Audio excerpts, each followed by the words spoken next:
सर्वमंगलमंगले शिवे स्वात्साधिके शम्भके त्र्यंबके गौरी नारायणी नमस्तुते। मैं डॉक्टर चंद्रभूषण तिवारी, जूथालाल संस्कृत महाविद्यालय मझौलिया, पश्चिम चंपारण। आज मैं ऑनलाइन क्लास के माध्यम से उपशास्त्री द्वितीय वर्ष के छात्रों को कुछ वस्तुनिष्ठ प्रश्नों की जानकारी देना चाहता हूँ, क्योंकि परीक्षाओं में वस्तुनिष्ठ प्रश्न पूछे जाते हैं। इसलिए वैसे छोटे छोटे साधारण से प्रश्नों के उत्तर जानना छात्रों की अत्यंत आवश्यक है। इसीलिए आज ऑनलाइन के क्लास से मैं अपने छात्रों को वस्तुनिष्ठ प्रश्नों के संबंध में जानकारियाँ देना चाहता हूँ। जैसे कि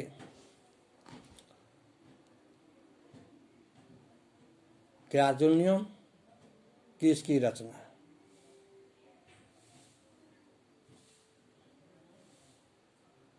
महाकवि कालिदास, महाकवि भारवी, महाकवि हर्षघोष।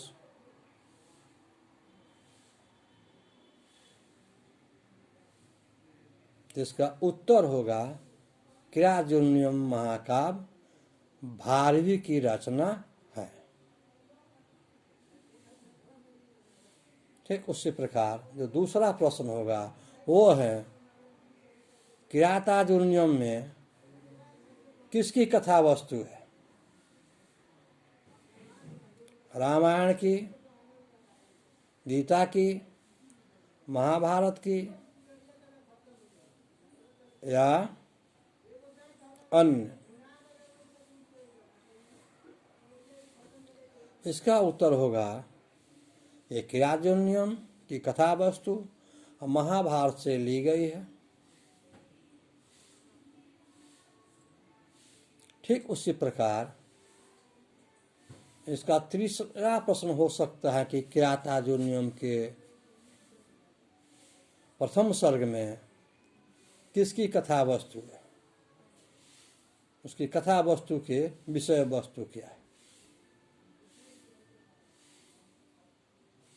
सिंह दिलीप संवाद, सीता रावण संवाद या वनेचर युधिष्ठिर संवाद? तो इसका उत्तर यह होगा कि किरातार्जुनीयम प्रथम सर्ग में वनेचर और युधिष्ठिर की उक्ति का वर्णन किया गया है। उसी प्रकार का चौथा प्रश्न हो सकता है किरातार्जुनीयम में कितने सर्ग हैं?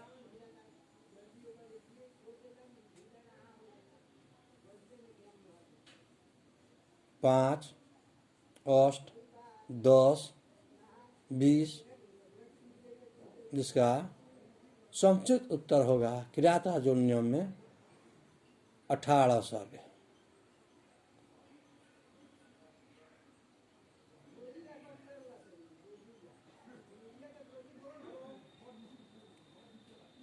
ठीक उस प्रकार इसका अगला प्रश्न होगा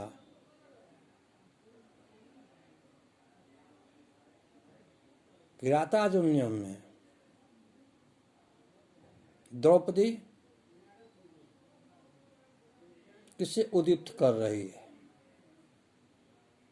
राम को, रावण को, युधिष्ठिर को, भीम को? इसका समुचित उत्तर होगा किरातार्जुनीयम महाकाव्य में द्रौपदी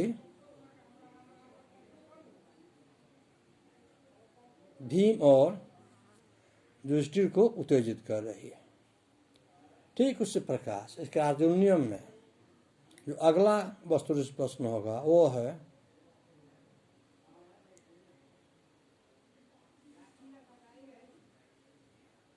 द्रौपदी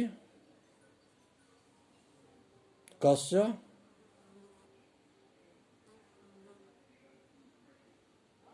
भग्नी?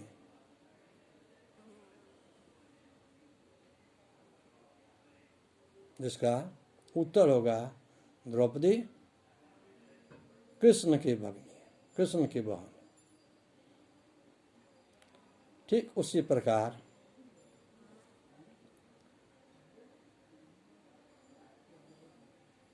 क्रियाजोल नियम में जो अगला वस्तु से प्रश्न होगा, भारवी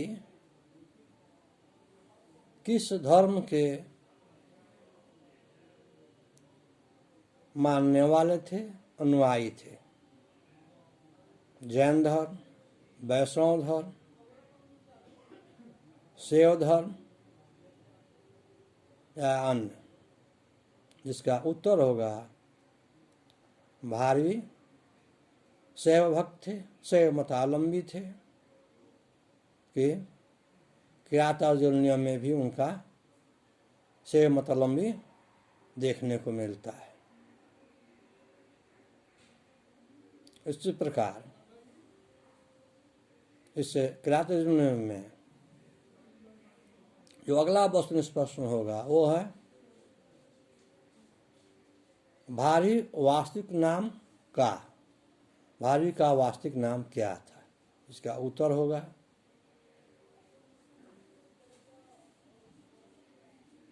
दामोदर, कालिदास, अश्वघोष या अन्य। इसका समुचित उत्तर यह होगा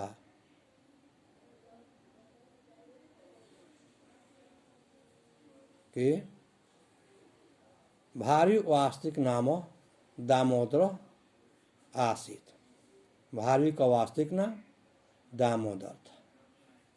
इसी प्रकार हम देखते हैं कि इसमें बहुत से छोटे छोटे वस्तुनिष्ठ प्रश्न हो सकते हैं, जिसका परीक्षाओं में प्रश्न पूछना, प्रश्न आना अत्यंत आवश्यक होता है, क्योंकि प्राय आज के परीक्षाओं में वस्तुनिष्ठ प्रश्न पूछे जाते हैं। ठीक उसी प्रकार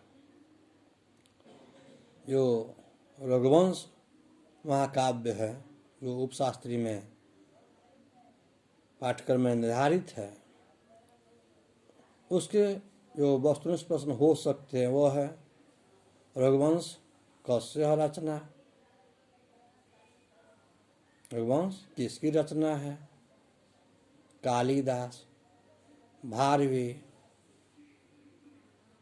कुमारमित्र या भट्ट। इसमें से जो उसका समुचित उत्तर होगा वह है रघुवंश महाकाव्य कालिदासस्य रचना अस्ति, अर्थात रघुवंश महाकवि कालिदास की रचना है। उसका जो अन्य वस्तु से प्रश्न है वो है कि रघुवंश द्वितीय सर्गे कस्य संवाद,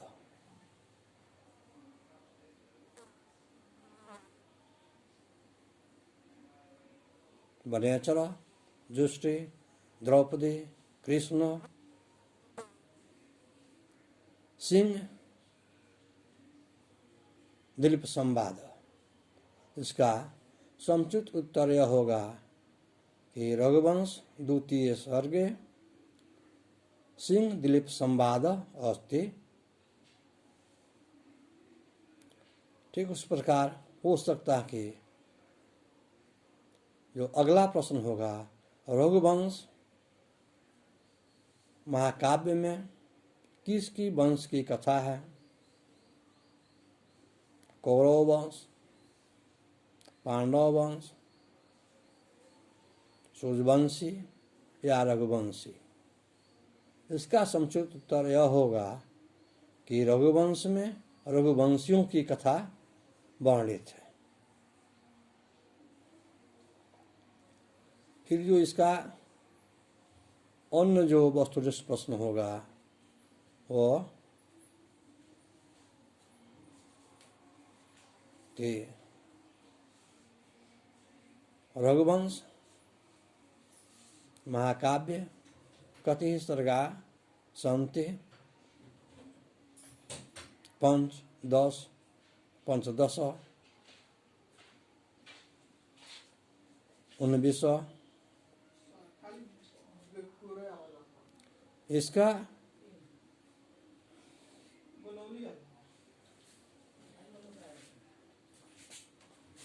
वास्तविक उत्तर होगा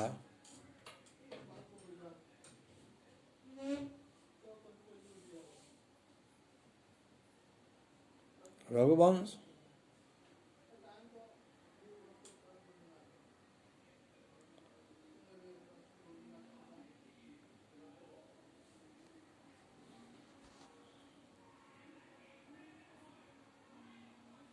महाकाव्य 19 सर्गा सन्ति। इसी प्रकार इस किरातोजन्यम और रघुवंश में बहुत से छोटे छोटे वस्तुनिष्ठ प्रश्न हो सकते हैं जिनकी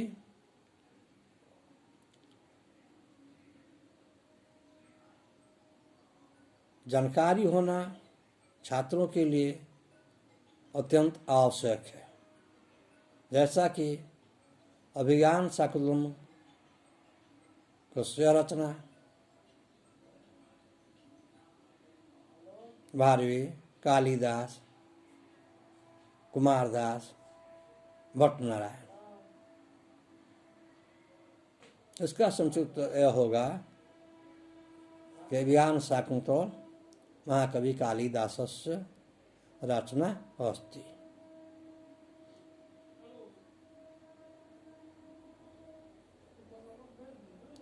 अभिज्ञान शाकुंतल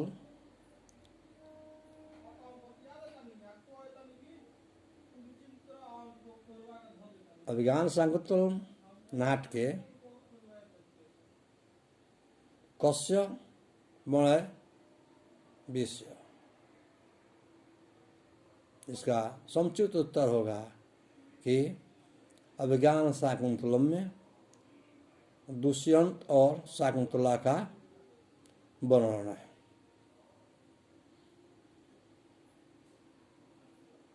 शाकुंतला कुत्र निवसति,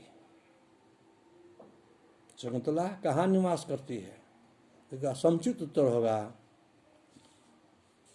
शकुंतला कर्ण ऋषि आश्रम में निवसती और कर्ण ऋषि के आश्रम में निवास करती है।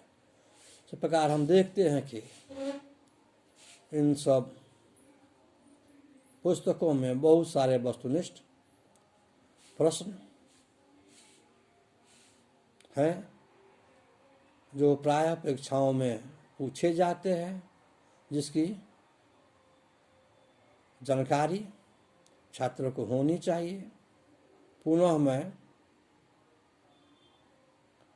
अगली कक्षा में बहुत सारी प्रश्नों से संबंधित, कवि और काव्य से संबंधित प्रश्नोत्तर की जानकारियाँ दूंगा।